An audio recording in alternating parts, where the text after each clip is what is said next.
सुप्रभात। मैं हूं जगेंद्र राणा। आने का नाम है जाना, फिर जाने से क्या घबराना। यह हमारी आज की आध्यात्मिक चर्चा का विषय। आने का नाम है जाना, फिर जाने से क्या घबराना।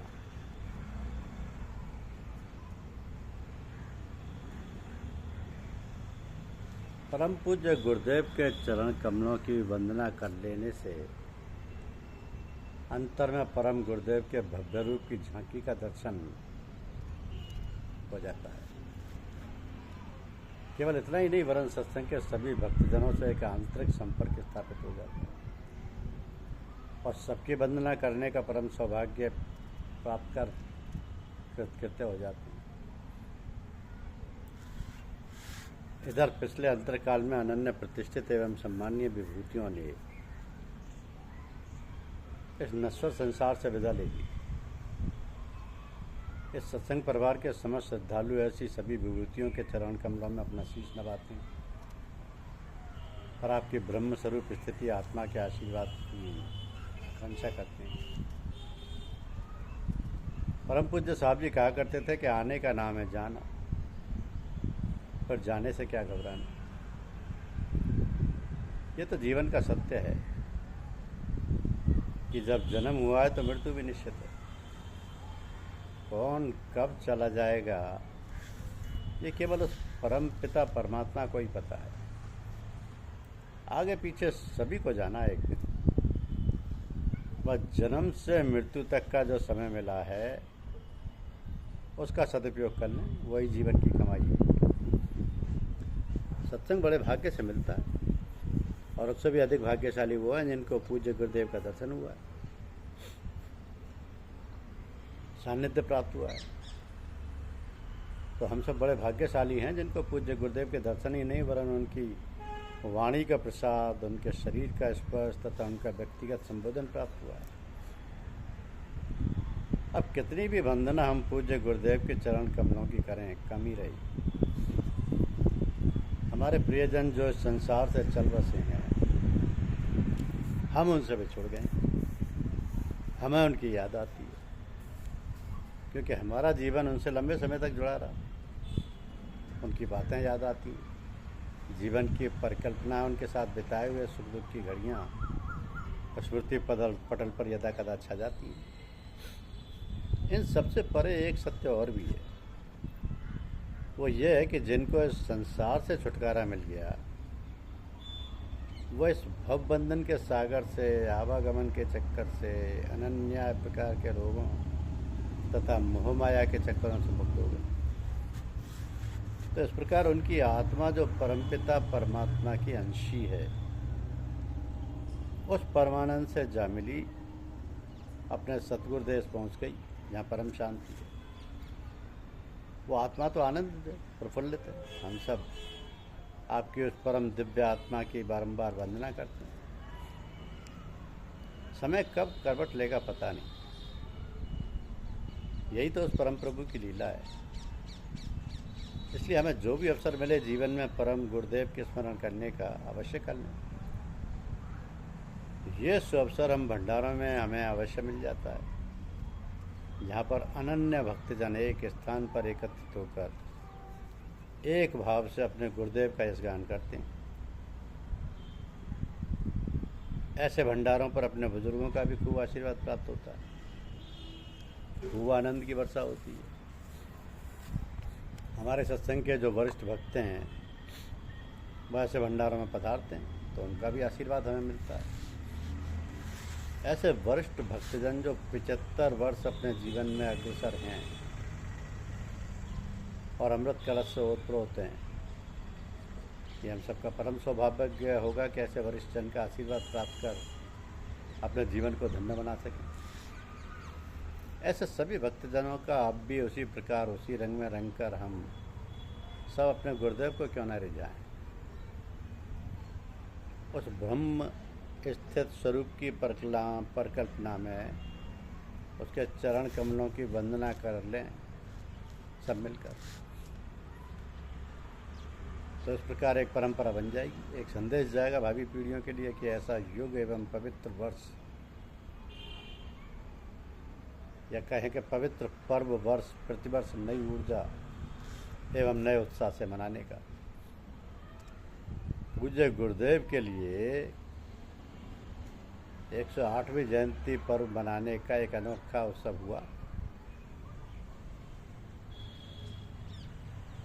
जब आश्रम पहुँचे जहाँ पर पूज्य गुरुदेव का निवास है। आप वहाँ आज भी विराजमान हैं अपनी शैया पर। बस अंतर इतना है कि पहले वो पूछते थे कि कहो कैसे हो, और अब वो चिर समाधि निद्रा में है।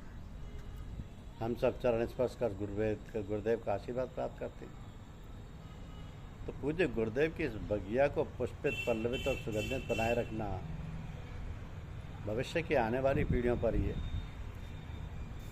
अपने बच्चों को अवश्य सम्मिलित करें जिससे उनके अंदर अच्छे संस्कार पड़ें। वही तो हैं हमारी अगली पीढ़ी। उन्हें अच्छे अच्छे भजन, प्रार्थना आदि से परिपूर्ण कराएं ताकि इस अवसर पर इस पुण्य अवसर का भरपूर लाभ उठा सकें और इस सत्संग भविष्य में कह सकें कि ये है हमारे गुरुदेव की भावी पीढ़ी। तो भजन गीत के लिए प्रिय बहन मीरा जी आजकल आश्रम में ही हैं, उनसे संपर्क करें।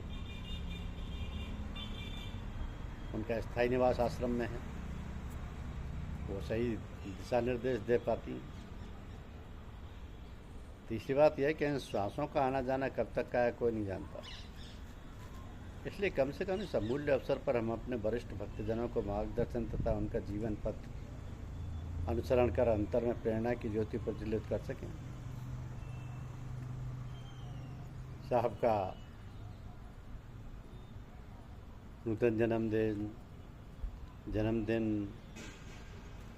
ऐसे अवसरों पर वरिष्ठ भक्तजनों से करबद्ध प्रार्थना रहती है कि वो समारोह में पधार कर अपना आशीर्वाद एवं मार्गदर्शन सभी पधारे हुए सत्संग समाज को देने की कृपा करें। इस भावी पीढ़ी को नया बल, नया उत्साह एवं सत्संग को आगे बढ़ाने की प्रेरणा एवं क्षमता प्राप्त होती है। ये भावी पीढ़ी हमारे बुजुर्गों के आदेश को, हमारे मिशन को जहाँ तक हो सके दुनिया के लोगों तक पहुँचा दे। कड़ी से कड़ी जोड़कर अनंत सीमा तक पहुँचाने का आत्मबल मिलेगा। इसका उदाहरण हमारे पूज्य गुरुदेव हैं, जिन्होंने अपने जीवन के अंतिम क्षण तक घर घर जाकर इस अध्यात्म को पहुंचाया है। वो थके नहीं, कभी हारे नहीं, चलते रहे, शक्तिशील होकर चलते रहे, चलते ही रहे। तो आश्रम में अन्य वर्षों की भांति ये प्रोग्राम होगा। बड़े बुजुर्गों का मान सम्मान करना तथा उनकी अमृतमयी वाणी का आशीर्वाद प्राप्त करना, बच्चों को प्यार बांटना, उन सबको अच्छे संस्कार के प्रति प्रेरित करना, नई पीढ़ी में उत्साह, उमंग तथा भगवत मार्ग की ओर से अग्रसर होने का सौभाग्य मिलता है। प्रांगण में विराजित परम पूज्य गुरुदेव आप सबको निहाकर अपनी अनुपम छटा से कृत्य कर देते हैं, कृत्य कर देते हैं। तो ये सौभाग्य सभी को मिलना भी चाहिए। ये ऐसा शुभ अवसर है, यहाँ सभी लोग आएँ, क्योंकि पूज्य साहब जी ने पराया धन हड़पने वाली चेतना को राम भजन के द्वारा रूपांतरित करने का सुगम, सरल व अलौकिक पथ प्रदर्शित किया, जो कि ऋषियों, मुनियों व संतों के द्वारा चिराचरित है। सारे संसार के जितने भी वैर विरोधी, चोरी चकारी, लड़ाई झगड़े आदि हैं, वो इसीलिए तो हैं कि हमारी दृष्टि अभी राम में नहीं हुई है, अभी हमारी चेतना राम रंग में नहीं रंग पाई है। इसलिए हमें कोई शत्रु दिखता है, जब शत्रु होगा तो विरोध दिखेगा ही, जब विरोध होगा तो वैर बढ़ेगा ही। इस वैर के वृक्ष में फिर नाना प्रकार के दुख, कष्टों के फल लगते चले जाएंगे और एक अंतहीन श्रृंखला आरंभ हो जाएगी। तो इन सब का निराकरण हो उस पवित्र स्थली में आध्यात्म की गंगा बहती है, सबका मन प्रफुल्लित होता है, साहब की दया कृपा बरसती है, साहब की तवज्जो बरसती है, गोस्वामी तुलसीदास जी ने रामचरितमानस में बड़े पते की बात कही है कि उमा जे रामचरण दत्त विगत काम मद क्रोध निज प्रभु में देखई जगत कसन करई विरोध।